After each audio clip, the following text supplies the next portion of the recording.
मेरा नाम रिया डाबी है और मैंने रैंक 15 हासिल की है यूपीएससी एग्ज़ाम में 2020, जिसके रिज़ल्ट्स अभी रिसेंटली आए हैं। आज ऑप्शनल के बारे में बात करने वाली हूँ। ऑप्शनल कैसे चूज़ करते हैं, उसकी क्या स्ट्रैटेजी है, मेरा क्या एक्सपीरियंस रहा है एंड सो ऑन। तो अगर हम बात करें मेरे ऑप्शनल की, तो मेरा ऑप्शनल था political science and international relation. Science and international relations के लिए सबसे इम्पॉर्टेंट यही है कि आप सारे टॉपिक्स को अच्छे से समझिए कि डिसिप्लिन एक्चुअली किस चीज़ के बारे में है, वो क्या आपको बताना चाह रहा है। जैसे मुझे एक टॉपिक लगता है जो काफ़ी डिफ़िकल्ट है पीएसआईआर में, वो है थिंकर्स और जो फ़िलोसफिकल पार्ट है थोड़ा, कि उनके क्या क्या पॉलिटिकल थॉट्स हैं। तो काफ़ी लोगों को भी, मुझे लगता है काफ़ी लोगों को डिफ़िकल्ट लगता है, क्योंकि जो क्वेश्चंस पूछे जाते हैं वो काइंड ऑफ स्टेटमेंट्स होते हैं, थोड़े फ़िलोसफिकल हो जाते हैं और उन्हें समझ नहीं आता है कि हम इसका आंसर कैसे लिखें या उसको स्ट्रक्चर कैसे करें। तो मुझे भी ऐसा ही लगता था, मुझे लगता था ये वाला पार्ट थोड़ा डिफ़िकल्ट है, तो मैंने उस पर ज़्यादा फोकस किया था। अगर हम बात करें कि पीएसआई और ऑप्शनल के लिए प्रिपेयर कैसे करना है, तो मैं आपको यही बोलूँगी कि सबसे इम्पॉर्टेंट है आप अपने खुद नोट्स बनाएं।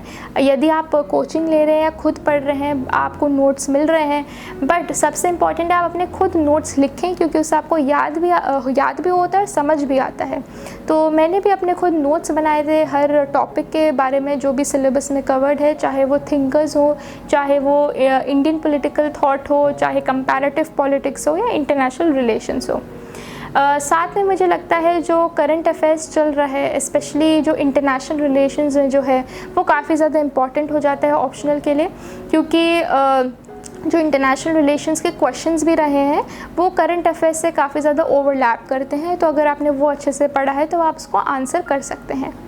नेक्स्ट स्टेप मैं ये बोलूँगी कि आपको जो प्रीवियस ईयर क्वेश्चन पेपर्स होते हैं उनका भी आइडिया लेना चाहिए, उनको भी काफ़ी बार देखना चाहिए, क्योंकि ऐसा बोला जाता है कि ऑप्शनल में काफ़ी सारे क्वेश्चंस रिपीटेड होते हैं, मतलब 2-3 साल में रिपीट होते ही रहते हैं।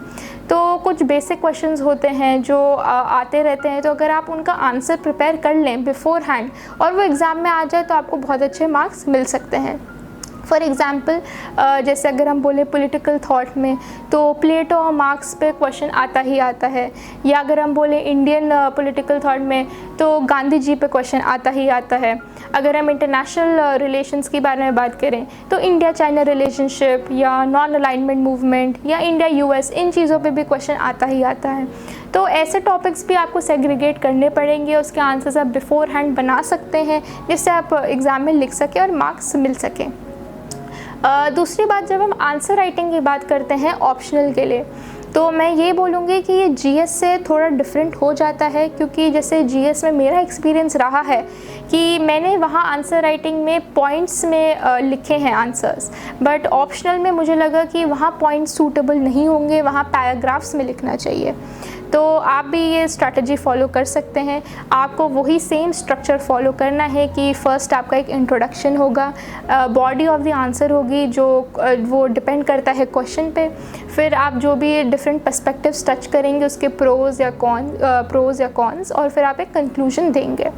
ऑप्शनल में मुझे ये भी लगता है कि काफ़ी बार ऐसे क्वेश्चंस आते हैं क्रिटिकली एनालाइज वाले या एलूसिडेट वाले, जिसमें एग्जामिनर एक्सपेक्ट करते हैं कि आप पॉजिटिव्स एंड नेगेटिव्स की बात करेंगे ही, या किसी और थिंकर या किसी और चीज़ के साथ उसको कंपेयर करेंगे।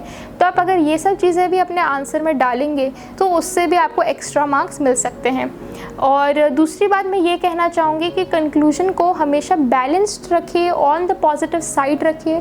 काफ़ी लोग ऐसा करते हैं कि कंक्लूजन को थोड़ा नेगेटिव रख देते हैं, थोड़ा क्रिटिसिज्म वाला हो जाता है वो, तो मुझे लगता है फिर वो बैलेंस नहीं रहता है, आप मार्क्स लूज़ कर सकते हैं।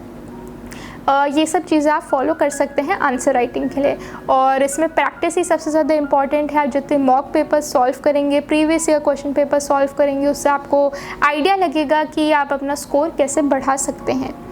अगर हम सोर्सेज की बात करें तो मैंने पीएसआईआर ऑप्शनल के लिए जो मेरा कॉलेज का मटेरियल था वो यूज़ करा, साथ में जो कोचिंग में नोट्स मिले थे वो भी यूज़ करे, और उसके कॉम्बिनेशन में मैंने अपने खुद भी नोट्स बनाए।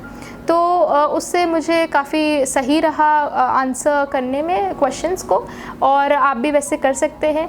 PSIR में मुझे नहीं लगता कोई एक सिंगल बुक है जो आपको हेल्प कर सकती है, क्योंकि PSIR भी बहुत ज़्यादा डायनामिक है, वास्ट सिलेबस है, तो डिफरेंट चीज़ें होती हैं, डिफरेंट बुक्स होती हैं। तो जो भी आपको मार्केट में सही लगे कि ये बुक सही है, आप वो रेफ़र कर सकते हैं। तो ये मेरी ऑप्शनल की स्ट्रैटेजी थी, और ऑप्शनल के लिए मैं यही कहना चाहूँगी कि आप सोच समझ के ऑप्शनल को चूज़ करिए जिससे आप बहुत ज़्यादा कंफर्टेबल हो। PSIR मुझे लगता है काफ़ी लोगों को इंटरेस्टिंग लगता है, अगर वो पॉलिटिकल साइंस के बैकग्राउंड से ना भी हो और वो GS के सिलेबस से थोड़ा ओवरलैप भी करता है, तो उसमें भी आपको हेल्प करता है। तो आप इसको चूज़ कर सकते हैं, और सबसे इम्पॉर्टेंट यही है कि आप प्रैक्टिस करें आंसर राइटिंग, स्ट्रक्चर फॉलो करिए, पैराग्राफ्स में लिखिए, और आप ये भी देखिए कि आप कितना स्पेस और टाइम यूज़ कर रहे हैं आंसर राइटिंग में, वो भी बहुत इम्पॉर्टेंट रहता है। तो अगर आप ये सब चीज़ें फॉलो करेंगे, आपको बहुत अच्छे मार्क्स मिल सकते हैं ऑप्शनल में, और वो आपको हेल्प करेगा।